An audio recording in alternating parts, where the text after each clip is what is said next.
Hi, and welcome to a special episode of It's a Mimic. This is episode 300, but as I'm going to explain in a moment here why, this episode ended up ballooning to be incredibly long. Over 6 hours worth of audio. So we're going to break it up over a bunch of different episodes that are going to last the majority of the week. The premise here is that I am sitting down with every single one of the hosts that we have across both the public channels and the Patreon, and even some of the specials that we've done in the past. And the point is to talk with them about 5th edition, now that it's done, as well as moving into a new edition, and how they feel about that. We're also going to take the opportunity to look back a little bit at their time on It's a Mimic, and find out whether or not they're going to be moving forward with the podcast. And spoiler alert, there are a couple of people that will not be. So this is the final part, and we're starting off with everyone's favorite long-running coffee bitch and Eberron enthusiast, Dave.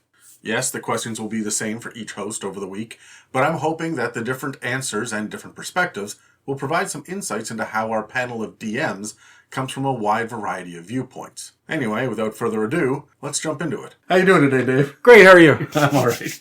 I want to thank you for sitting down with me today. I got a bunch of questions, because I'm asking everybody the questions. Yes. First, we're going to talk a little bit about the end of 5th edition, and we're going to talk about It's a Mimic, because we're kind of wrapping up this iteration of. So, now that it's over, how do you feel about D&D 5th edition as a game? Good. It's a really, really good system to get people into D&D, and I think we saw that in spades during this edition. This game took off like it never has before. Right? Yeah, especially Critical Role and the pandemic. Well, yeah, and I also found that like the mechanics made it a little more user-friendly. Speaking of, what's been your favorite rule, mechanic, or design choice for 5th edition compared to other things, and why?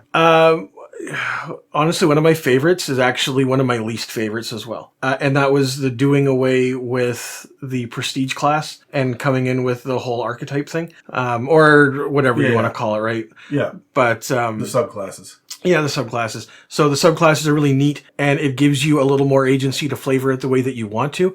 However, I liked how every single book in 3.5, and there were a lot, had 16 different prestige classes in it. You could have a prestige class for everything. You know, the bards had 30 of them, and you know, like for every little thing there was a reskin already there. You just had to take it and go. And for someone that doesn't do a lot of prep and background work and blah blah blah, that was money. But at the same time, in a game where you're wanting to customize everything, this has worked out so well too. Yeah. You know, so it's one of my favorite things about it, but also one of the things that kind of had me a little like at the beginning. You know, I remember you looking for prestige classes when you started 5th edition. Yeah, yeah. And raising an eyebrow when you found out that there were none. So my next question was, what's your least favorite rule, mechanic, or design choice? But I mean, is it the same answer? No, and I don't really have a good reason for it, but my least favorite is grappling, because it doesn't matter what edition I play, it seems like it's overcomplicated. It's so funny because it is so simple. I know it is, and I know that this is probably just my previous. I even said before I said it, I don't have a good reason. Yeah. But it's your good reason is 3.5 PTSD. Yeah. Base attack bonuses. Yeah. It's 5th edition's grappling is just athletics versus athletics. I know. It's just like every other fucking mechanic in that. Right, but I'm still going to look it up every single time. Yeah. So Wizards of the Coast went through a bunch of different controversies in the last few years. What's the one thing that sticks out to you, if any, and how do you feel about how it was handled? The open game license, right? The only way that they could handle it was to completely backtrack on it, which they did. So great. Don't ever change it, because as you saw, it will fuck your brand. You know, I think they got away with it a little bit here, but I think there was a lesson. They lost a lot of people over to Pathfinder during that shit, and a lot of those people didn't come back. Yep. So it'll be interesting as we head into the digital age where they actually control a lot of the stuff into tabletop, like virtual tabletops, or what you can enter into D&D Beyond and that kind of shit. It'll be interesting to see how they handle the OGL moving forward, and they might try to sneak another one past us. But yes, but I think the community's kind of onto them now. I don't think it's going to be that easy. I hope not. Yeah. So, are you excited for the new updated rules? No. No? No. Why not? Because I don't want to learn a new system. And that's really it. That's it. Did you think 5th Ed needed to be fixed? No. However, I can see why some people would. That's fair. Now that they are changing it, though, and you have to change, what's one thing that you hope that they fix? Grappling. Backgrounds. Well, good fucking news, because they did a major overhaul. Good, because they felt a little milquetoast. It was the in the heavily customizable 3.5 coming over to 5th ed. I felt a little bleh. Where's my base attack bonus? Where are all my feats? Where's everything? What do you mean I only have a +3 to hit? Right? I should have a +15. What's going on here, right? Yeah. So, So backgrounds got an overhaul. Yeah, backgrounds felt like the opportunity to kind of flesh that out a little bit better, but it didn't really give you anything. Like, okay, sure, I get artisan's tools. Do I ever use them? Right? Yeah, especially your version of D&D, the way you play, which is hyper mechanical and combat focused. Right. Like, okay, so my guy's a hermit because he gets better, or because he gets this one skill that I wanted from the hermit background. But does that actually have any play, or is he actually socially adept? Because he shouldn't be. It's just backgrounds didn't really. They were a great idea, but they didn't really hit the mark. I think you're gonna like what they've done. Okay. A lot. At what point do you figure you're gonna transition to the new rule sets? As soon as you make me. As your DM, that is accurate. Yeah, I mean, normally in our D&D group we do birthday presents, so I assume this year it's just going to be PHBs for everybody. Absolutely, it is. We've already hit Casey and Megan. Dan already has his. So, I'll hit Dan again. But Charlie has specifically said, "Don't get me one until we're about to do that." Sure. But yeah, Mieka and you are on the list. So let's talk about It's a Mimic for a moment, because we are wrapping up how we've been doing it, and we're going to be doing new things moving forward. Do you remember your first episode and what it was like? No. No? No. You don't remember at all? Nope. What? It was probably just a ball of nerve. Yeah, I remember you coming in just being like, I don't know what I'm doing. This is not my jam. No, it wasn't, and it was a new system to me at the time. I don't think I'd been playing 5th very long. Yeah. It was going over to Dan's basement, which, it's not somewhere I had been too much at that point. Sure. It was just, there was a lot of, the whole idea was new, And you were not wild about getting onto a fucking microphone. No. You are one of the reasons why we haven't gone to video, because you refused to do it. I got a face for radio. Your first episode was, I can tell you, it was episode 43. 48. Ah, it was close. Yeah, that is pretty close. Yeah. It was, I believe, one of the class episodes. Yeah, so. I'd say paladin or fighter or something. Something like that. Something martial, I would think. Yeah. What's one of your favorite memories about the experience of doing the podcast? Well, I just love Megan burping. That's just one of my favorite things. I just, if you could put a supercut together for me, and that would be great. You have no idea how many burps and belches I have cut out of episodes over the years. Mm-hmm. If we still had all the raw stuff, because we don't anymore, but if we had all of the raw files, and I were to make a supercut, I bet it would last about an hour and a half. Yeah, and I'm sure you could probably sell that on the same website as Dan's weird-ass furniture. That seems likely, yes. What's been the most challenging or upsetting part of your history with It's a Mimic? Working with Dan. Well, I got no, I'm kidding. I got good news for you. He quit. Yeah. Oh, right. Yes. I don't know. Making the time, right? Who's got the time for that? Look, that is one of the things we're addressing with the new format. No, of course, right? That was the biggest challenge. Honestly, once I got into it, and I don't manage time very well to begin with. I'm right at the end. I need that perceived, deadline in front of me in order to sit down and yeah. But if it's too far away, then it doesn't. Oh yeah, it doesn't exist yet, right? Yeah. It's not in my consciousness yet, right? Yeah. So probably that side of things, because I know the touring the multiverse side. Each episode, I sat down. Each individual one probably took me 10 hours, right? I did so much because it was so much back and forth, and the this book page was to that laid page, out in such a way, that, right? And I was still kind of getting familiar with it because it was a new system to me. I've still never played in 5th edition Eberron. You wait for it. We're gonna get to Eberron. That's my plan. Sure, but but you know what I mean. It was it was a lot of work. That was absolutely challenging, but it was probably the most rewarding of it as well. Yeah. And one of the most popular series that we've done, if not the most popular for the longest. Oh yeah, I'm great. Who's been your favorite host to record with? That's a really tough one, because there are some that I haven't recorded with yet. Sure. So I don't want to discount any of them. Yeah, you haven't been on episodes with Charlie or Steve or Sean, right? Yeah, right. But I always liked recording with Terry, because he's got such a different outlook on the game than I do. It was always refreshing. Mm-hmm. He has just that something that I wouldn't get or expect. You know, like Dan, I can kind of expect what I'm going to get from Dan. Terry, no, I didn't really know him well enough at the time. You know, so it's been kind of interesting there. Same with Kyle. I mean, Kyle's one of my best friends. Kyle's that for me. I've known him for 20 years, right? Yeah. But even still, he comes up with these incredible ideas, and like the way that he can put words together is just, it's incredible. You know, he attacks the problem from a different fucking angle. Yeah. Every time. Both of them do. I agree with you. Yeah. You know who else does that a lot? Sorry, total sidebar is Peps. Yeah. Oh, yeah. I never know what's going to come out of her fucking mouth. I've only done one episode, I think, with her, and it was online with... Well, it had to be. Yeah, well, it was Peps and Terry, like, mid-COVID, and it was, like, the first online recording I had done, and I think it was a dragon episode. It must have been. Sure. Terry and Peps was a dragon episode, right? Yeah, right. But it felt very disjointed, you know? It was kind of... well, yeah, I don't record well online to begin with. No, and as a matter of fact, I think... How many online recordings have you done? Like 4, maybe? Maybe.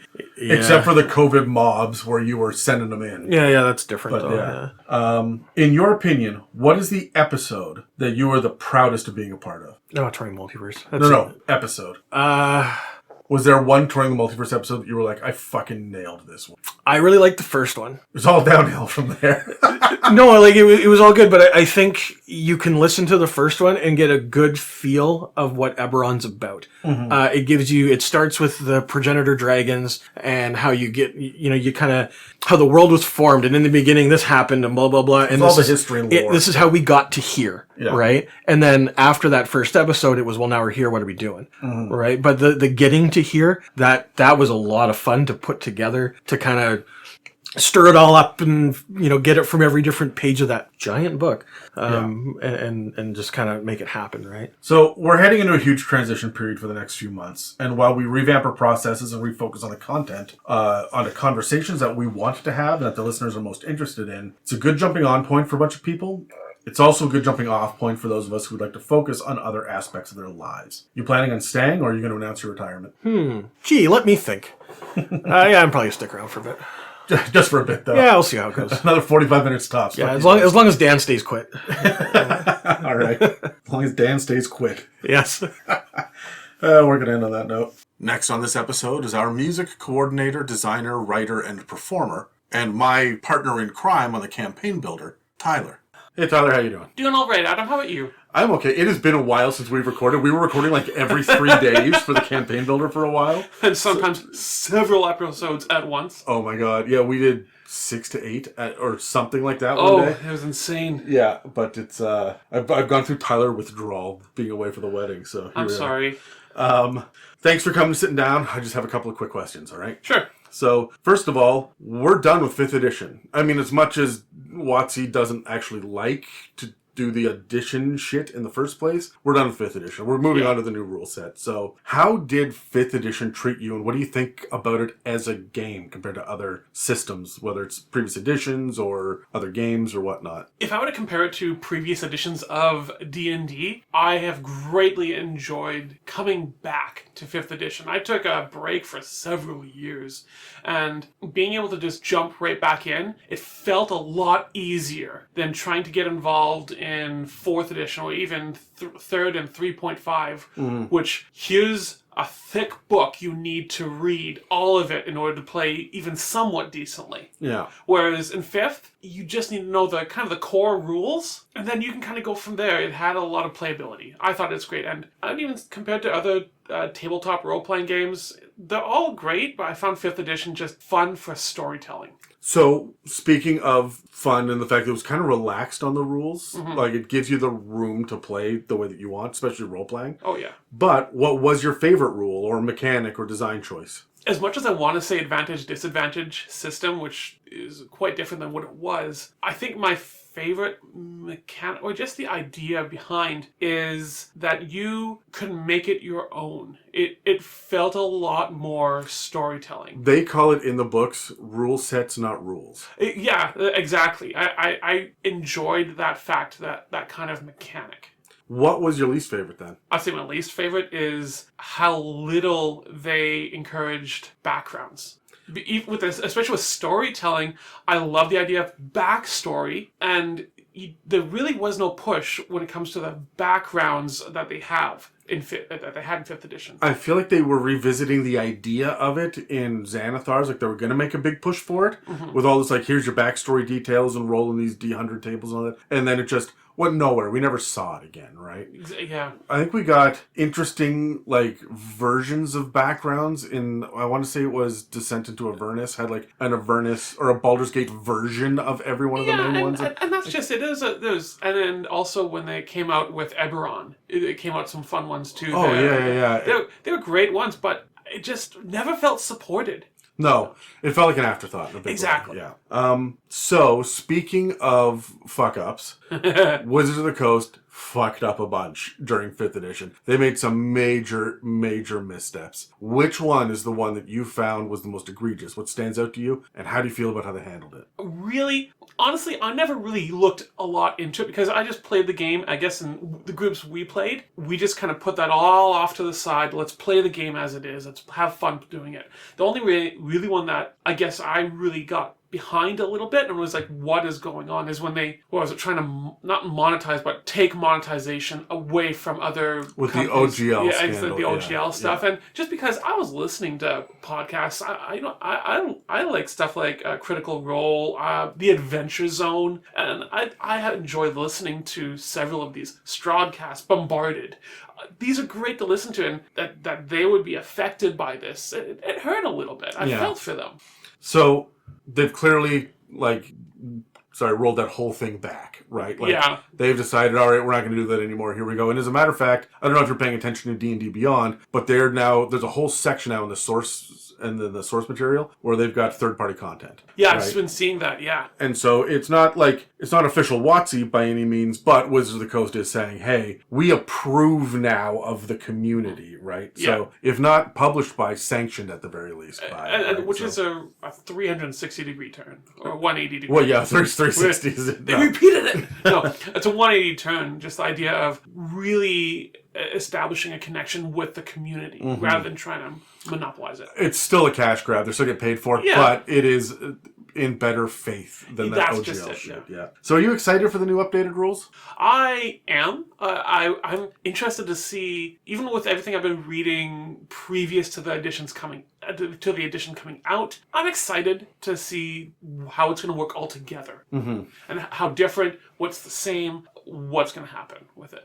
Are you going to miss 5th edition? I think I'm going to do what I've always done, is just blend whatever into the campaign, what's going to work for my players. What's one thing you hope they change, though? Well, I think one thing I would hope to change is the backgrounds. I want a more forward push on that, which I've seen so far. They absolutely have. And so I'm already excited for that. I think one thing, it's not so much that I hope they change, but most of what I hope they keep is the diversity. Because there's been such a push to try and keep things the same. Like, you're this species. Yeah. You're this species. Oh, you get a +2 to one thing and a +1 to another. I miss the diversity, and I want to see if they're going to bring that back at all or something. Well, all of the ability stat modifiers that are in character creation now are in the backgrounds and not in the species at all. Species don't have any more of the plus or minus. Oh, okay, yeah. So, which I think is wild, the fact that your halfling and your orc can be the same. But I guess that can make sense. Sure, I like it if it's tied enough to the backgrounds, if people are respecting the backgrounds they're coming from. But that's a big, heavy ask for role-playing, so we'll see how well it integrates. Yeah. So at what point do you figure you're going to transition to the new rule set? I think I'm going to be transitioning to it as soon as we finish our current campaign. How far through are you? About halfway through. We spoilers for Strahd in 3, 2, 1. Yeah. We are just they're just about to head out of Vallaki again to go deal with the moment of thinking here. The massive tree. Oh, yeah. I know exactly what you're talking about. It's escaped me what that's called. But for the sake of not spoiling. Yeah, there you go. Perfect. So, yeah. No spoiler alert. Okay, I'd say you're a little over half. Yeah, maybe a little over half. They're level 6 now. Sure, okay. So they've got a ways to go yet. Yeah. So you'll probably be transitioning in your own campaign until like late next year, if not early the following year, right? Exactly. Yeah. That's kind of where I am in my campaign as well. However, we're going to be running a 5.5 podcast, so I'm expecting there to be I'd switch over. some cognitive dissonance here. So yeah. Now, I am willing if players bring up the ideas of this is what it's like in the new rule set. If it works for where we are in the campaign, sure, let's incorporate it. Let's look into that. I'm not opposed to it. My problem is every single one of my players, except for Mieka, who's a Celestial Warlock, every one of them is a subclass that does not exist in the new players. So that's why, like, it just doesn't. While it is all quote unquote backwards compatible, I'm not interested in doing that math. I'm going to stick with what I got. Yeah. Right? So, and I've gone in so deep on like the monster cards that you can buy, and like I've got the minis that match the art from the we're pretty entrenched. So I'm looking forward to moving forward. But it's like I have all that. Yeah, I remember doing this when 3.5 turned into 4th edition as well. And when 4th ed went to 5th, I went, fuck it, I'm not playing D&D anymore. And took like 3 years off, right? So, yeah, fair. Anyway, let's talk for a second about It's a Mimic. Speaking of transitioning, because we're like in the middle of a transitional period right now, but things are going to be a whole lot different coming up here in the future. So before we move forward, I want to look backwards. Do you remember your first episode of what it was like? I think the first episode I recorded on was one of the monster episodes that we did during COVID. Yeah, you were one of the mob mentality editions for a while there. And I think, the Waste of Jorhas? Yeah. That was fun. That was interesting. Oh, that was a really stressful time. Both Dan and I were losing our minds. The editing was like 4 times more intense. Yeah. Bringing everybody's voices together. But we were so happy when it was you and Kyle was, I think, an addition during that time as well. And, yes. Right, like there was some real gold from those. Such a weird little mini-series from a weird time in our history, but... Hey, it's memorable. I'm not going to say good or bad, but it's memorable. Do you remember your first time actually, like, recording a regular episode? You know what? I think I do. It was with Dan and Megan, and we did it on the Upper Plains. Was Upper Plains your... I think it was. Wow, okay, so that would have been about 100 episodes or so. Yeah. I was like, that's 2+ years ago. Oh my god, okay. What's one of your favorite memories about the experience of doing It's a Mimic, being involved in it? Because you do a bunch of behind-the-scenes shit too, right? So. Yeah, I think one of my favorite moments with It's a Mimic isn't going to do with recording, it's going to do with the music. Yeah. And I think my favorite moment was when I finished editing and doing the mixing for the theme song for the L5R series. Yeah, that was a lot of fun. I really, really liked that track. When I was finished with it and I just listened to it, like, I'm a music guy. I can't help it. I listened to it for like an hour just because I was so happy with it that I could just engross myself in it. I had a lot of fun. When I first got it, Mieka was in town. Yeah. And we were driving somewhere. We had it in the car speakers, yeah, just on repeat, just like breathing in that. What's been the most challenging or upsetting part of your history with It's a Mimic? I'm not going to say upsetting, but I will say challenging. Again, it's going to be music-wise. Sure. When Dan comes up to me and asks, hey, can you do some music for us for It's a Mimic? Sure, I can do some music. Yeah, absolutely. Great. I need 30 songs in 2.5 weeks. And that's all the music that was done for the Call of Cthulhu series. Yeah. Yep. I would say that was challenging, but it was a good kick in the pants to get back into music. And you fucking delivered. That was phenomenal. Who has been your favorite host to record with so far? And you can't say me, because it's not fair for me to ask the question. No, and even though it has been mostly you, we've been recording with. The campaign builder's eaten our face for a little while. I think my favorite person I've been recording with has been Megan, actually. Yeah. We just have fun bouncing ideas off of each other. There was a section for a little while where for like a month and a half straight, you, Megan, and Casey were like, and Kyle were the only people recording for a little while. Yeah. Yeah, and on top of the campaign build and everything else, I forget what I was working on. I was doing side projects for the Patreon, I think, at the time. And you guys were online recording almost twice a week for a good solid like 6 weeks there. It was intense. Yeah, it was wild to see you guys step up like that. What's the episode that you're the most proud of being a part of? You know what? I'm just going to straight up the campaign builder series. Can I say that? I don't know if I can say that. That series, for those people that are not listening, that are not on the Patreon, or the patrons that I know pay for it, don't fucking listen to it. Listen to it. It is probably the best source of DM inspiration that I think we have produced consistently, right? Yeah. Like there've been, every episode has great moments, but I feel like the Campaign Builder series is solid almost every moment of that entire series.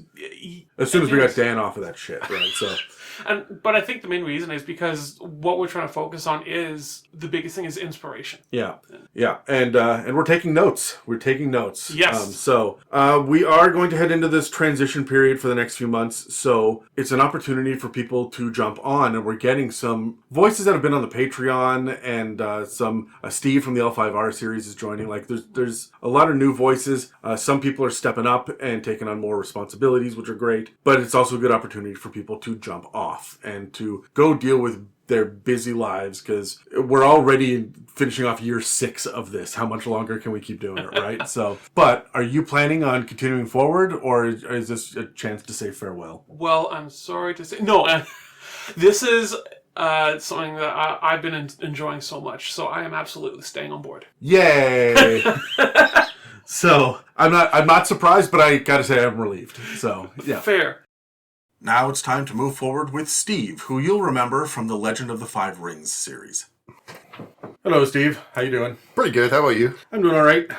Thanks for sitting down to go through this. It's a weird little bizarre situation. Most people will be like, who the fuck is this guy, if they didn't listen to the L5R series, which is what you've been on before. But before we launch into any of the rest of this, how long have you been playing D&D? I've been playing D&D ever since I bought the 3.5 Black Dragon starter kit. Okay. And forced my parents to play it at age 12. Okay, so that would have been like 2002, 3? So, 2, yeah, give or take. So you've been at this for a while.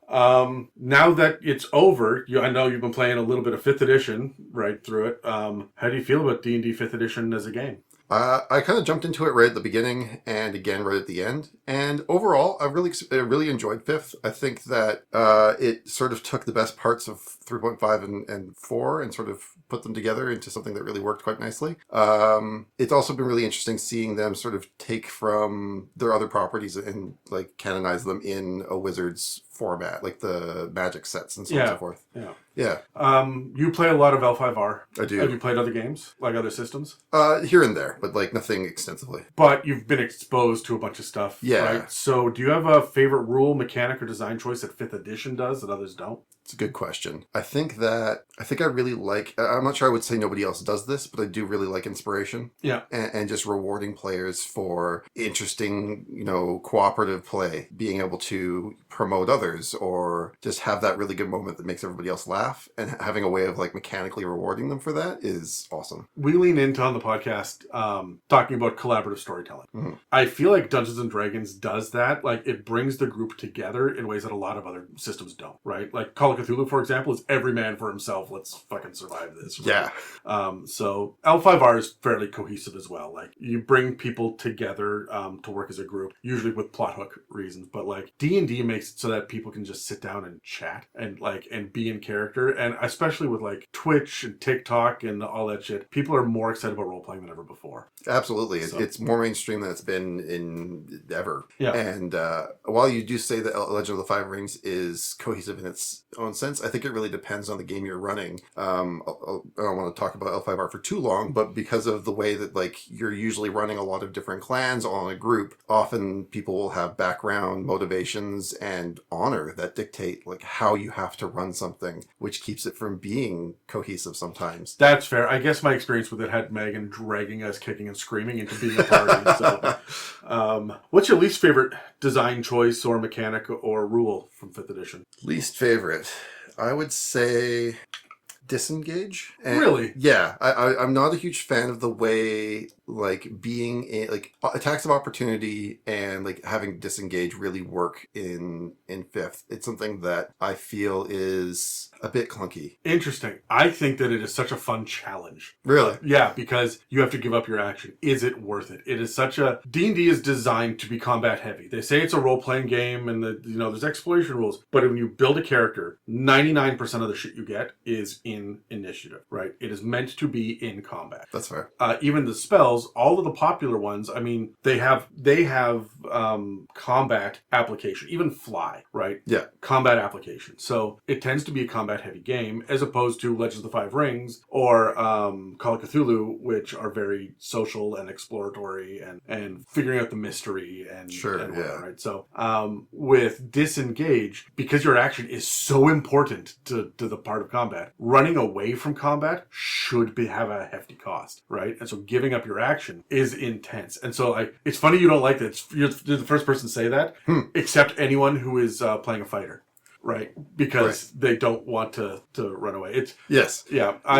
You say it's clunky. I say the same thing about the Barbarian Rage. You lose it if you are not in combat. It seems clunky to me. That's fair. Yeah, somebody who's played a Barbarian in the 5th Ed campaign, the sort of like, oh god, what do I hit next? is a bit of a it's a bit of a forced hand thing. I think the thing for Disengage is like being in melee range for a ranged character is so detrimental that giving up your whole turn just to be able to do something properly can feel rough. Or you just take the hit. Most monsters don't do more than D8 of damage until you get up to like level 12 or anything. So like that's fair. But no, I really like it because it suckers Megan in. She never wants to run away. So I like that. But speaking of the shit, Wizards of the Coast has gone through a lot of controversy in the last few years. Has there been one that stood out to you? Are you familiar with all the controversies? And how do you feel about how they handled it? Oh man, I mean, I have sort of two answers for that, I guess. One D&D related, one Magic the Gathering related. The Magic the Gathering related one has fled my mind off the top of my head. So we'll go to the D&D one first and come back to it. Yeah, the D&D one pertains to 5.5 in the sense that there's the whole AI art controversy that's been sort of running around and whether that's something that should be used or not. And as somebody who considers himself to be a bit more on the artistic side, generally I wanted to be able to support our artists in creating amazing pieces of fantastical art. Like, it has never been up until now more profitable to be a fantasy or sci-fi artist. Yeah. Whether you're in video games or, like doing promo art for a movie poster or whatever it may be, a fantasy novel. There are so many ways that artists can get involved in this and have been making some amazing pieces of artwork. Even just online taking commissions. Yeah, right? Yeah, 100%. And now AI is starting to roll in and people are looking at it and going, well, that's cheaper. Why would I spend $3,000, $4,000, $1,000, whatever amount of dollars to commission this from a professional when I can get something that's passes. Yes. And it's passing more and more every day. And I can see why there's an appeal to it financially, but it sucks. Yeah, it does suck. And I agree with you 100% on all of that. There is some official commentary on how they're using it moving forward. AI that they're using is mostly for formatting and design of like the pages in the books, as well as taking an entire 10 books of lore and saying, okay, we're going to put it into one page in this new book, summarize it, right? And so they're doing it for a lot of that kind of stuff and then having a heavy edit on top of it. Also, they've been very upfront in the wake of Bigby Presents Glory of the Giants, which was the big controversy. That was the big one, yeah. They said immediately after that, none of the art is going to be AI, we promise. Moving forward, hard stop. Really? Now, I wonder if they are using it for those basic background shots of just like a landscape, right? Where they will have AI just give them a forest and then hand that to an artist and say, kind of like this, do this, right? And right. If it's first draft, I can't, as someone who's also artistic, I hate it. But as someone who runs a podcast who needs graphics and logos and shit, I cannot fucking communicate what is in my brain. Sure. So being able to have a point of reference, but I would do that anyway off of shit that other people had drawn and said I need this, but not this. Don't copy them. I don't want to rip them off.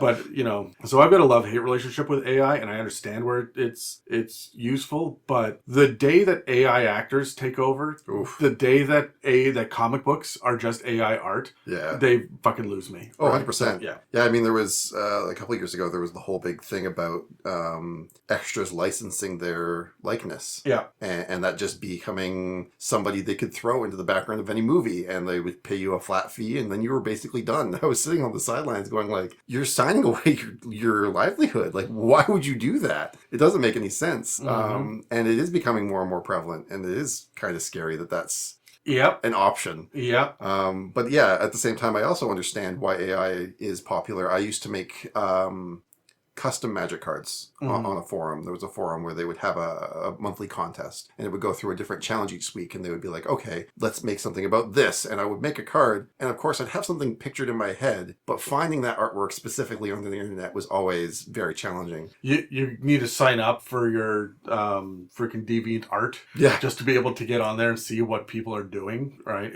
I've struggled with that because I've always tried to provide art for popular NPCs. Yeah. In my campaign, right? But I'm just stealing artists' work with like that.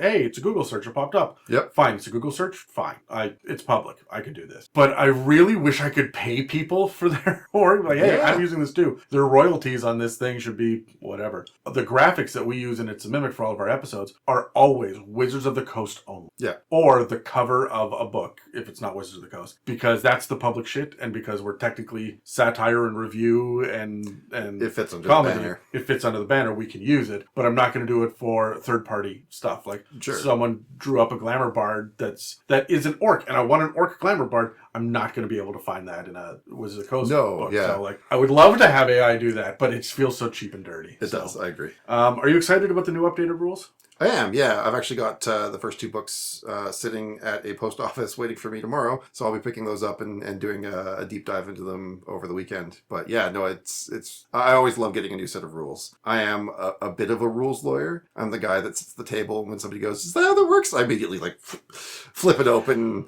The last time you and I hung out, we were at a party at my house, and we had a like long 4 or 5 minute argument. Yes, I don't we remember did. what it was, but I'm like, no. You don't understand. This is context. This is not a rule. It's context. It was reactions. Yeah, that's Yeah, what it was. yeah, it was holding a reaction, and whether that ended at the end of a round or the end of like the next person's turn. Yeah. And the way it's written in the book, in the flavor, is very like this ends at the end of a round because of the way like the terminology they're using in a flavor context. Yeah, poor design choices when it comes to the text, Yes. right? Like, yeah. So it's so funny, like, because Megan sent me a message, mad as shit about a ruling that happened in a game at like 11 in the evening, and she's Yes. like, please tell me how this is, and I'm like pulling out screenshots and I was going at it. So like, I was so sure, and then she was just like, Adam says it works the other way, and I was like, oh fuck. God, yeah, that was. I'm glad we have more rules lawyers. The only other real rules lawyer that we have at the table is Dan, who forgets the rules half the time, or Kyle, right? And Kyle will. Sean is a little bit of a rules lawyer, but like Kyle will hit you hard with, that is not what this is. I can prove it. It's this page number, and I really like that for podcasting, and hate it at a D&D. So, is there one thing you hope that they change in the rule set with the new stuff? I wouldn't say in particular. Like, I think that in general, just having a new set of things to sort of play around with, it's always just fun to sort of basically sit down and go through and look at it and be like, okay, this is sort of what we're getting. This is the changes. How can I utilize this under a new system and basically sort of play around with this new set of rules? So it's not so much that I'm like looking for things to be fixed per se. It's more that I'm looking forward to just the changes in general and seeing how that affects things as a whole, and what needs to be, what can I take advantage of? What can I sort of like ignore now based on how this all sort of plays out? If I can be honest, I'm fairly active lurking around the subreddits when it comes around all the D&D stuff, right? Yeah. And I'm watching people rant and bitch about this one specific rule here, one specific rule there. Sure. This class works this way. Why does this background do this? And I'm sitting here going, if you take a step back and see the context of the entire situation, yes, they changed how this works, but it balances against this. Yeah. People love to hone in on one thing, and they don't see the broad rule set change. Forest for the trees. Yeah, exactly. And so a lot of the critics I disagree with, going into the argument, I don't care what you're saying, I disagree with you. Yeah. Because you are hyper focused on the wording of this one spell. Because, well, why is it about emanating light from this thing? Shouldn't it be from... No, man, that's not how emanation works anymore. There's a new thing, right? Like, people are so caught up in the minutia. So Yes. at what point do you think you're going to transition to playing with the new rule sets? Actually, I'm in the process of writing a character for a new game run by one of my friends, and he's sort of running it in a bit of a hybrid state. So he said that, if you want to stick with 5th, what's familiar, that's fine. But if you're interested in running stuff with 5.5, then we're happy to have that at the table, and we can have a discussion about making sure that that fits well with the world and how it's all playing. Is he using the DM ruling from 5th edition or from 5.5, or is he doing a hybrid? I would need to ask him, but Okay. I think he's sticking with 5th for himself. Okay. Yeah. Because there are going to be some things, like with the character builds, that do not work the same way. Really? Okay. When criticals happen, they don't work the same way. There will be maneuvers. For example, if you've got a fighting style or a specific kind of weapon, for you, a dagger will allow you to nick if you're using it as a light weapon. Right. It won't allow anybody else to use it that way. What does that mean? Interesting. So while it is backwards compatible, it's easier to bring stuff up into the 5.5 and add stuff to it Right. than it is to bring 5.5 back into 5th edition. That makes sense. Because you should be overpowered at that point, right? Right. So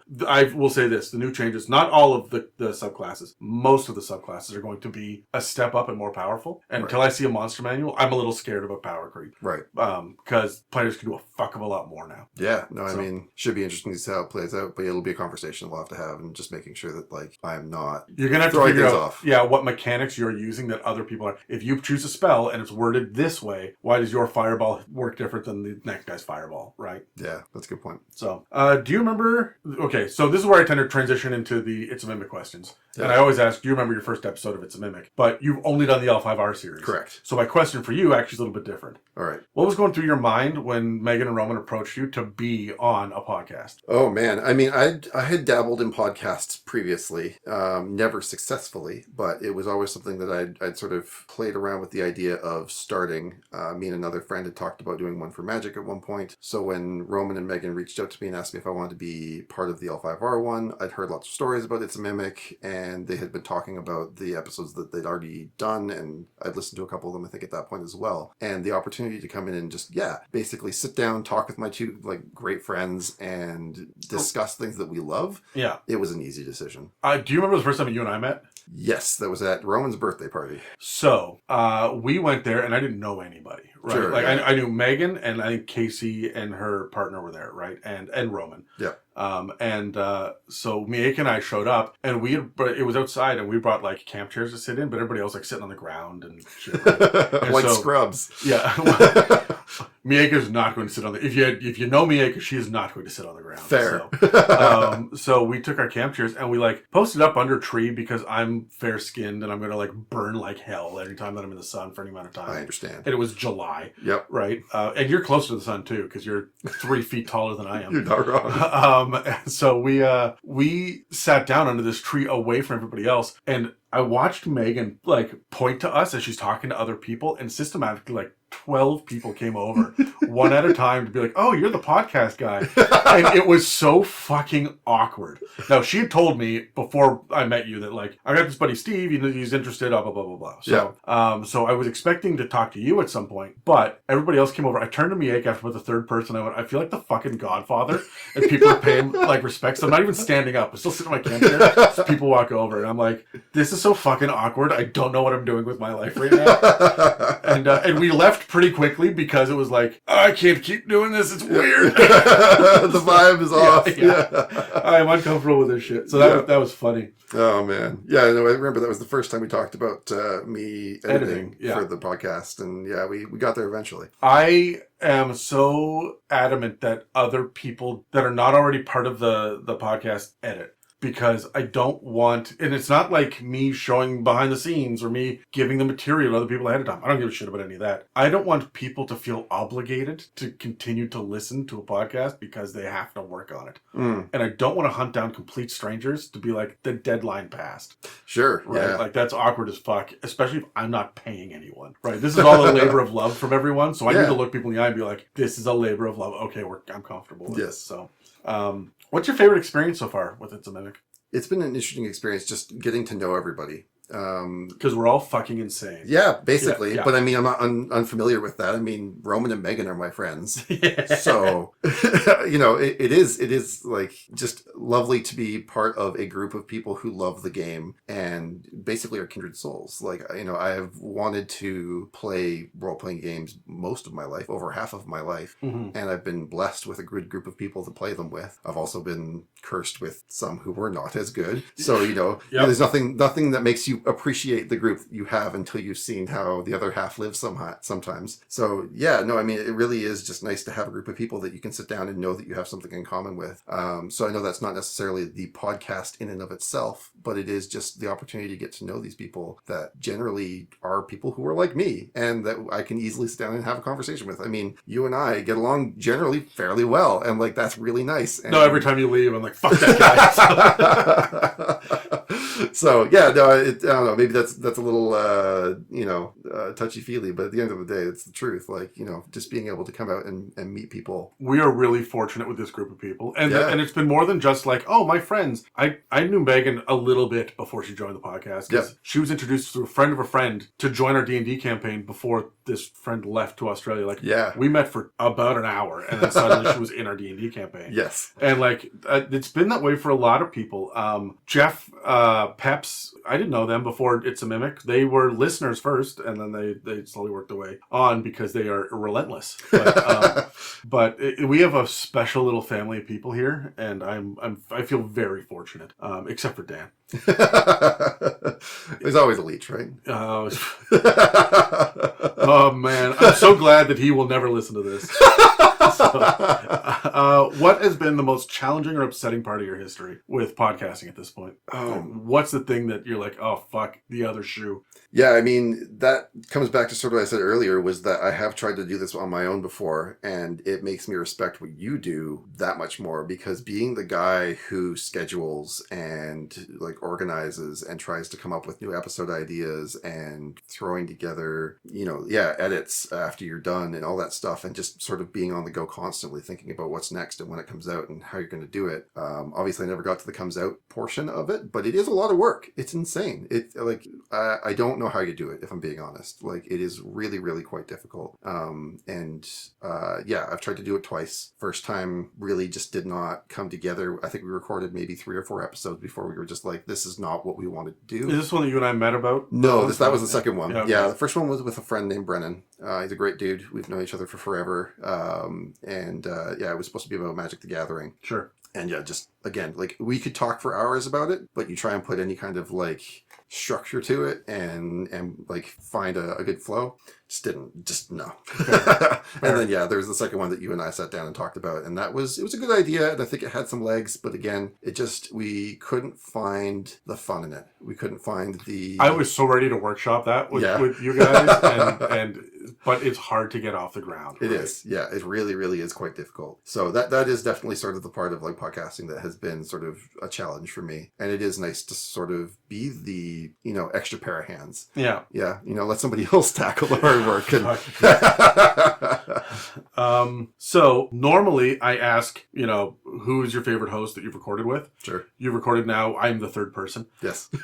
Is there anyone you're excited to record with in the future instead of that question? Ooh, that's a good question as well. Because you've listened to a couple episodes, you've met a bunch of people drunk at this point, and you've edited a bunch. You've done some of you did the Undead, you did Campaign Builder, Drow. I think those are the 3 so far. Yeah. I think I'm probably gonna get flack for this, but I think I'm interested in recording with Dan. He takes so much shit. I want to know why. Dan takes shit because we have a very, very, very long history. I've known Dan since he was 5 years old and I was 7. Right. So, and I was best friends with Sean, who's his older brother. Okay. Right. For years. And so Dan was always younger and hanging around. And while I have never been like bully the young kid, and like Dave was part of that group too. We have all just ripped on each other consistently as a form of friendship. Yes. But there used to be like 10 or 12 of us that did it as a big like high school group. And then systematically, we stopped hanging out with them because, man, they were toxic. They were just the wrong people. And so we all independently, Sean, Dan, Dave, and I grew out of that friend group, did our own things, and kind of rediscovered each other after a hiatus, one at a time. Yes. And it's funny, Sean and Dan, the brothers, were the last ones to reconnect. So Go figure. yeah. So when we got back together and we kind of fell back into our old ways and our old habits, it was very natural and easy. And when we were coming up with the podcast, like, here's a look behind the scenes. We wanted to have personas of ourselves so that we weren't ever under direct fire. We were expecting negative comments because It's the internet. Yeah, exactly. Yeah. And so we didn't want to take it personally if our skin isn't thick enough for YouTube comments. And we just didn't know in the early days, right? Oh, fair. So the personas were Terry's a new player-ish and a new DM, and so he's the noob that doesn't know. I need to be angry and arguing that I'm always right.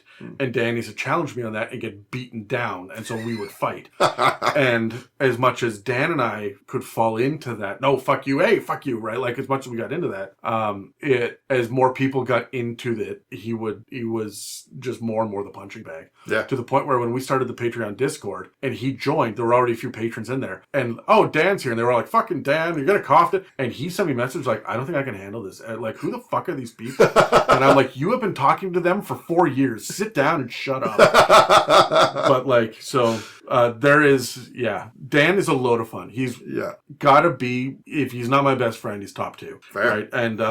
And I love Dan to pieces, and I would go to war for him. And our dynamic away from everyone else is very different. Oh, sure. He is about as close as I consider to have an equal across the board, right? Like, we are very similar in a lot of things. And yeah, Dan is a lot of fun to record with. Unless you're on an episode with me, Dave, or Brad, because then Dan is a punching bag and he can't.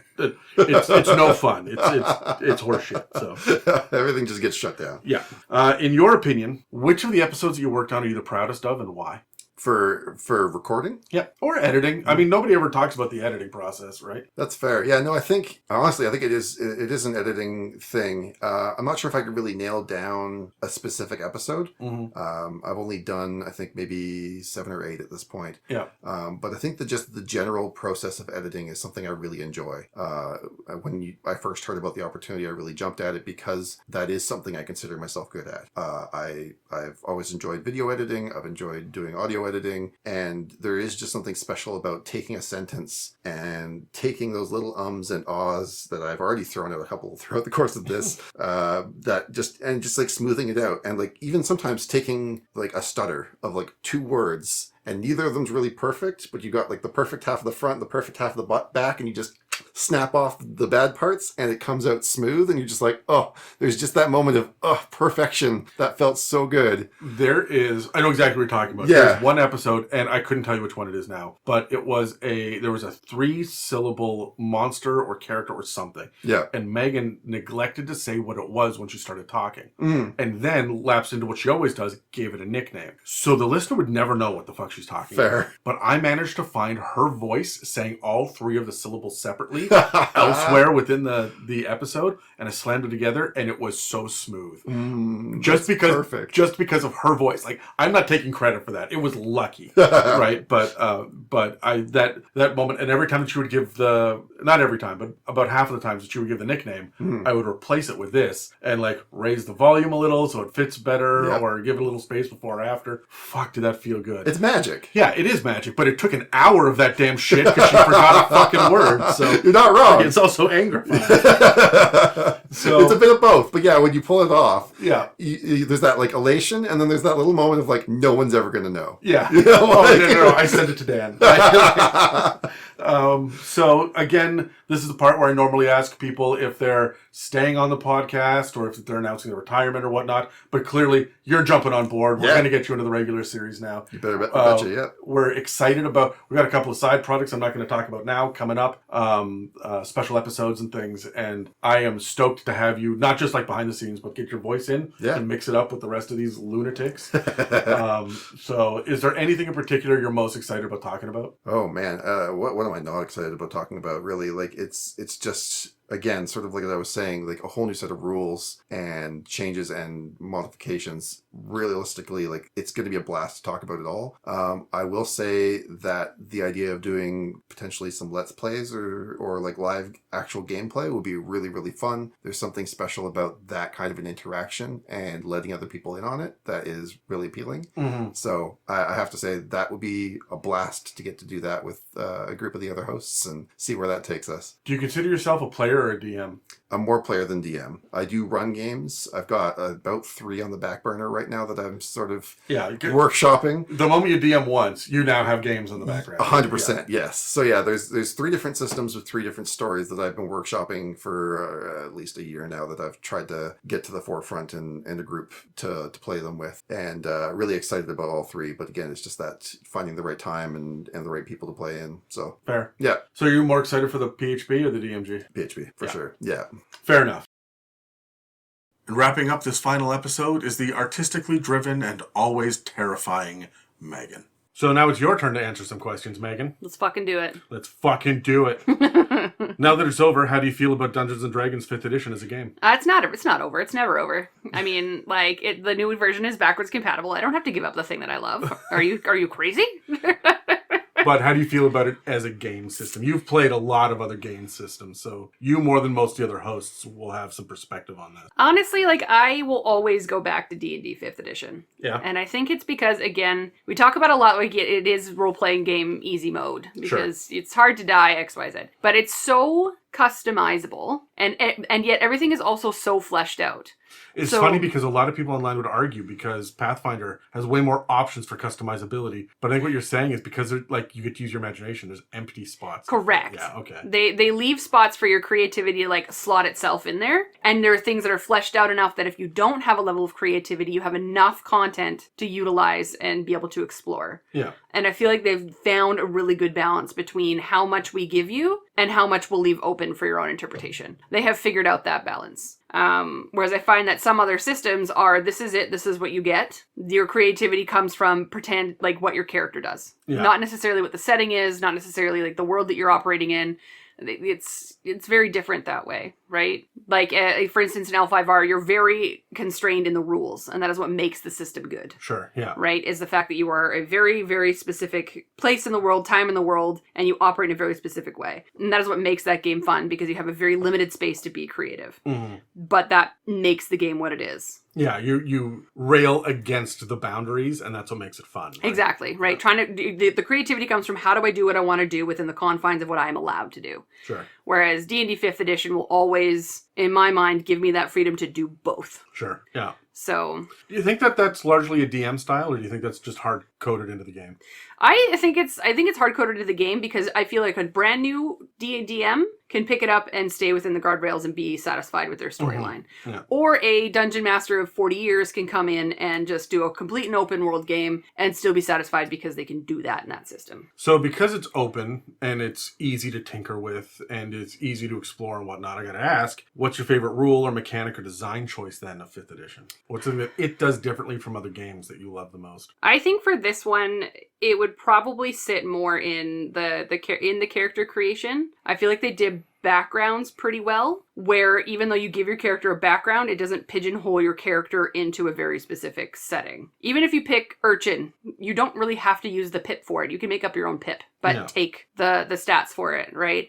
You can choose royal, but that doesn't mean you're royal. It just means that like you have a royalist nature behind it, right? So I feel like they did backgrounds well. I feel like they could be more fleshed out, and they tried to in a couple of different books that they released, adding different like they're way more fleshed out. You wait for 5.5. That's what I mean. I've read some of the ones in 5.5, and they're pretty bonkers and ridiculous. Yeah. So I think, but I'm scared that when I get into it, it's going to be they lean too far in the other direction. Sure. Yeah. But I'll have to see it when I get there. But I think that backgrounds is something that they did really well because it's not too complex and too scary. So what's been your least favorite rule, mechanic, or design choice for 5th edition? Grappling, but I mean that's just because I hate that mechanic as a whole. I don't know. I think the only thing that I struggle with sometimes is when you're building your character and you're picking your stats and you're trying to like maximize the abilities of your character, you will have players that go full bore into like 1 or 2 stats, and then there are other people that will like do everything at the same level, right? Mm-hmm. There's 2 very different types of players when they build their character, and I find that because that is available and allowed, it makes it sometimes hard to DM. Because you'll have a character that you have to, like, say they have a super high dex. Now, every interaction you have, you want to be able to, like, balance it to fit that character's dex. When Dan was playing Locky and he had a passive perception of like 23. Correct. And now you kind of have to, like, modify your encounters to make it almost challenging for that person, but now it is impossible for everybody else. Yeah. So I don't really know what the fix and the solve is there. But I have seen it better balanced in other games, like especially in Call of Cthulhu. It's not really based on your ability to. It's funny. The fix and the solve is don't do high level play. Yeah. Right. Like Yeah. don't let people lean that far into one direction. Yeah. And that's a criticism that a lot of people have of Dungeons and Dragons is we don't do enough high level play because the design falls apart.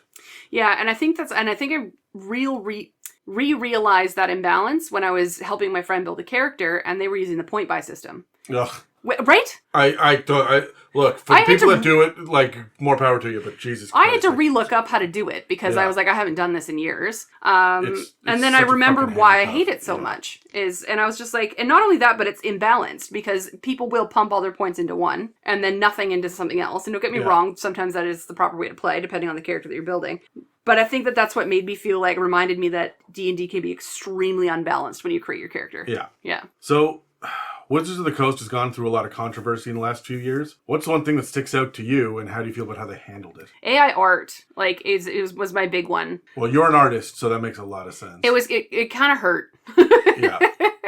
And I mean, they do have a lot of controversies and things like that, but I think that taking away one creative aspect for a game that is supposed to be a creative outlet for people felt gross. I do like the fact that they did handle it in terms of they not only removed the art, but they decided to redo the art. I really hope that they do a reprint of the Giants book.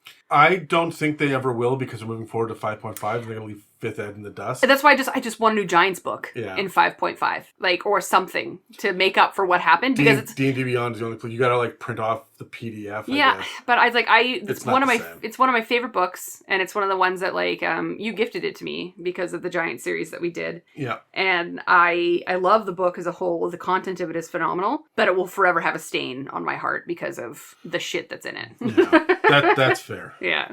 Are you excited about the new updated rules at all? I am. It's another thing to learn, and if anybody knows anything about me, I'm not very good at learning new things. I have to be good at everything I do on the first round. So the fear of having to learn something new is overwhelming to some degree. Like, I'll sit down with the book and I'll start flipping through, and all of a sudden I'm like, never mind, I can't do this right now. But I think that when we get into it and start digging deep into very specific areas, like when we start reading things through the podcast, or we start doing our first campaign and I have to build a character so I can focus on that, like, I think I'll start to get my wheels turning again. And because it's backwards compatible, I can still fall into my old knowledge to kind of help me through. But I'm excited for some of the new stuff that's coming out, like the background specifically. Like, I remember we dug into those while trying to build a character the other day, and like there's some shit in there where I'm like, all the other backgrounds that they've ever made make no sense anymore. Yeah, and we've got some conversations about backgrounds coming up in the next few months. So like, this is going to be a major thing that we tackle. So yeah, I'm really excited about it. But no, I'm excited for it because it's time for a refresh, and I think it's a good time for it. And I'm glad that they're still respecting and doing the backwards compatibility because of how much this game did for the company in terms of to a few folks' points that 5th edition was like the edition that put D&D back on the map. Yeah. And I feel like they needed to be able to respect it in some way, and just completely dumping it the way they did like 3 or 3.5 or what have you. Yeah. I think they're doing a good job by deciding to respect it and do backwards compatibility. So what's the one thing you hope that they change? Considering you don't like change. I hate change. I hate change so much. I hope that they... Well, sorry, what I hope they don't change? No, what you hope they do change. Yeah. I would like to see a little bit of a difference in how some of the subclasses work and how to apply them, and then cross-classing and how that works. I haven't dug too deep into it, but I never like to cross-class in 5th edition because I find it's way too complicated. Okay, you've been listening to Dave too much because he says cross-class. That's a 3.5 term. You mean Yeah, multi-class. multi-class. Yeah, there we go. Sorry, multi-class. The point is Dave is a disease. It's fair. But you will note I never multi-class my characters because in my brain, I find it way too complex. So I wouldn't mind seeing a way. I would hope that in 5.5, they make it either a little bit easier, a little bit more digestible. I'll tell you this right now. It looks like they laid out multi-classing rules within the actual class breakdown. Yeah. So when you want to multi-class into this, here's how you do it. Which would be very helpful. As well as having a little blurb during the character creation about multi-classing as well. So, Great. So I think... Help me out. Even if it's not less complicated, I think it's easier to find the information now. Yeah. No, I'm definitely a rules as written kind of person. I'm not a sit there and figure out what's the best way I can do this numbers wise, which is I find what multi-classers do. There's a lot of min-maxing involved. Yeah, and I'm not that person. No. So You're here for the story, not the crunch. yeah, but if it was more accessible and easier to understand, I feel like I could use it to my advantage. So I hope that works out for me. At what point do you figure you're going to transition to the new rule set? Probably when you decide to. in our homebrew campaign. You're kind of like my forever DM of D&D. I do have a really good friend of mine right now, Cole, who's been trying to take up that mantle. We just finished his first little campaign with a new little group that we started. And him and I did talk about adopting some of the 5.5 rules into the campaigns that he's running. But it is a whole new thing to learn. And it's honestly the difference between D&D and Pathfinder, right? Yeah. Like it's similar enough, but so if you different. don't quite understand it, Yeah. there might be some rules mongering issues at the table. Yeah. So there's going to be a lot to adapt to. So I think the first time I jump into it will probably be for the podcast. And then the second part time will be at some point probably in my friend's campaign. I think that he'll do it before you do. Yeah. So, well, we're level 8? And Yeah. we're going to go to level 20 in our campaign. and like I'm happy keeping my 5th edition character for this campaign. Yes. So Yeah. if we end up with a TPK, we'll transition over. But my plan is to wait till the end of the campaign. Fair so enough. we're a year and a half off still of applying it. Of to us the table. switching Yeah. over. So, well, I mean, I could see us doing one-shots here or there to try and figure the system out, obviously. Yeah. But to be fully dedicated into the system, I think it's going to be a little bit. So off the record, I am going to be sitting down. I'm going to announce this later. But so that you know, I'm going to be sitting down and doing 4 episodes on the player's handbook and all the changes in it, and 3 episodes in Dungeon Master's Guide and all the changes in it, and 1 on the monster manual. And I'm going to have people come in and sit down for some of them. Okay. And then, hopefully, everyone will listen to them because it's going to be me explaining. So, you know how this used to work? Now it works this way. So that we on the podcast have a frame of reference. Dope. And I'm going to build documents so that people have that fucking accessibility. So, I love that for us. yeah. Yeah. None of you will read it, but I'm going to try to help. I will read it because I like being smart, but how long I retain the information for is the question. So, Fair. yeah. So transitioning for a moment into talking about the podcast. Yeah. Because D&D in your life has been podcast related as well in a big way. Very big way. Probably more so than almost anybody else except for me on the podcast in the last couple of years, right? You've taken on so much. Do you remember your first episode and what it was like? Black Dragons. I don't remember what the episode number was. It was episode 20-something, but Black Dragons was my first episode. And I remember I was so fucking nervous. I over-researched, like read everything I could find, highlighted everything I could find, and then when I sat down, I basically read none of it. You know what I mean? Because I had read so much. And and I just went through so much detail. I did not even have to look at my notes. Yeah, you over-prepped, hey? I did. I very much over-prepped. And then I learned how to find that balance so that I had a bit of a work-life balance in terms of like how the podcast operated. But it was, and I would like to say that I've gotten better with my podcast voice, my presence, and like my self-confidence in terms over the years. Because I was nervous as fuck. I was like, because again, I don't do new things well, and I have to be very good at it the first round I do it. I remember talking to Dan after your first one, and I remember saying to him, Megan's going to be fucking great when she fights with us on the podcast. At this point, she's sitting back and letting the boys talk. I know. Right? And I'm glad that you don't do that anymore. No, I'll fight you tooth and nail. Yeah. That's what we want. Fight Dan tooth and nail. Constantly. Yeah. Yeah. What's one of your favorite memories about the experience of doing this podcast? I think it would be, there was a time when you and I sat down, And it was after I'd been doing the podcast for a couple of years, and we were trying to find more diverse voices, not just female voices, but more diverse voices. And you and I had to sit down trying to figure out what that could look like, what our options were in life in terms of being able to find what we could find. And I think sitting down with you and having that conversation made me realize how involved and invested I was in this podcast. Even though we're in our own little small corner of the world, we have our group of followers. I saw our, wrapped numbers. Yeah. We are who we are, but it made it feel more important than just sitting down and shooting the shit. Right? Because I never, and I've said this before on the podcast, there was never a moment in my life where I thought I would ever be the voice for anyone. Like, you know what I mean? I just never felt like I had the proper space, the proper knowledge, the proper history. Like, it's just not my space to be a voice for anyone. Yeah. But the more I was on this podcast and the more we decided to add in more diverse conversations, made me realize that I do have a voice and that I do have a right to be in the space. And so it taught me a lot about myself, just sitting down, having that conversation, and then making those mental changes, and then doing some of the episodes we did after that. I struggled so hard with that. Yeah. It is such an awkward position for me to be like, hey, I would like to provide a platform, but I can't phrase it as I'm allowing people to have like it's so fucking awkward. Yeah. To exist in this space, to say, hey, can you please educate me and inform me on the best way that I can facilitate things for you? Yeah. And sometimes I'm going to have to say no, and that's going to feel super shitty for me. But like, I remember that was a turning point for the podcast where I have heard since the phrase, if you have the platform, you need to use it. Yeah. Right. And that opened my horizons for sure on that. So. Yep. It's funny, I was not expecting that answer from you. I was expecting you to make some sex joke about undead, right? Like, well, I mean, those are some of my favorite times on the podcast. It really brings the human nature into my world, And the inhuman nature, too. Yeah. What has been the most challenging or upsetting part of your history with It's a Mimic? Oh my God. I think, and I've spoken about this before on the podcast too, when COVID happened. Fuck. It was, everything stopped and everything just stopped. Like, and I remember, and I've said this before, we recorded those episodes and I could never listen to them again because they will remind me of what life was like during that time. And life at that time was really shitty and really dark. Yeah.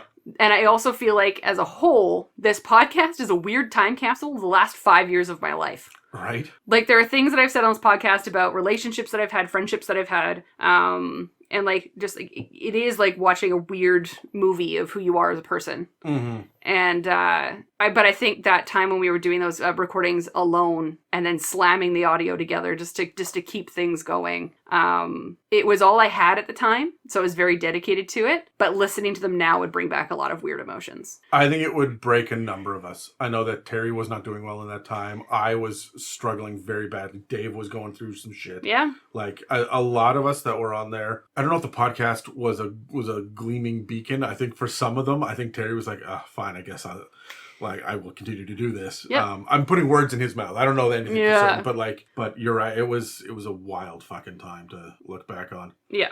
So, in your opinion, what's the single episode that you are the proudest of being a part of? I would have to say the one that reduced me to tears because we did it and released it was the episode about women in games. Mm-hmm. And that goes back to my earlier comments about how I never really felt I would be a person that would have a voice for anyone. But that was the one opportunity I took to have that voice. Yeah. And the positive reinforcement we got after that paved the way for a lot more topics and conversations that I feel that we as the women of the mimics would feel more comfortable having conversations about now. Mm-hmm. And it's because we created that space for each other, right? Yep. Like, I remember when we were talking about doing it, it took us a long time to agree to do it. Like, for peek behind the curtain for, like, the audience. Like, we talked about it for months before we decided to actually put it on the roster. And even after we recorded it, we even had a conversation of we may not release it. I remember editing it and then sending it out to you guys and saying, you can listen to this ahead of time before we release this. I am very happy with it. You should all be very proud of it, but it is up to you. Because we weren't just having conversations about how to do it. Yeah. It was, should we even try? Correct. Right. And that was a very interesting time. And I went through the same thing with that Drow intro episode with Mieka. Like, how do we have this conversation? And it was received without the same amount of grace that the Lady Mimics one was. Yeah. No regrets, but like... No, and I'm glad we had that conversation. And it paved the way for even me as a person in the industry that I work in. There's a lot of talks and panels that you can do in my industry that are very specific to women in game dev. Yeah. And I would never have thought to be a part of one ever in my life. I'd be like, that's not my space. Someone else can do that. I'm not good enough. Good enough at what I do where my voice would be worth hearing. Mm-hmm. After we had released that episode, like a month later, I got an offer to be a part of a panel, and I said yes. If we had not done that episode, I never would have said yes. That's wild. And then I was a part of a panel about what it's like to be a woman in game dev, and I will do it again. That's wild. Yeah. Peek behind the curtain as well. Then this will never go anywhere else in the podcast, right? But Mieka has been approached after doing the Drow episode to take part in a focus group and a series of studies for people talking about BIPOC players and their experiences and stuff. Amazing. Because that Drow episode came out. And like, that was never the expectation or the understanding that it would ever turn into anything else besides our own little conversation. Yeah. And even, like you say, our little meager corner of the internet. Right? Our beautiful little family. Yeah.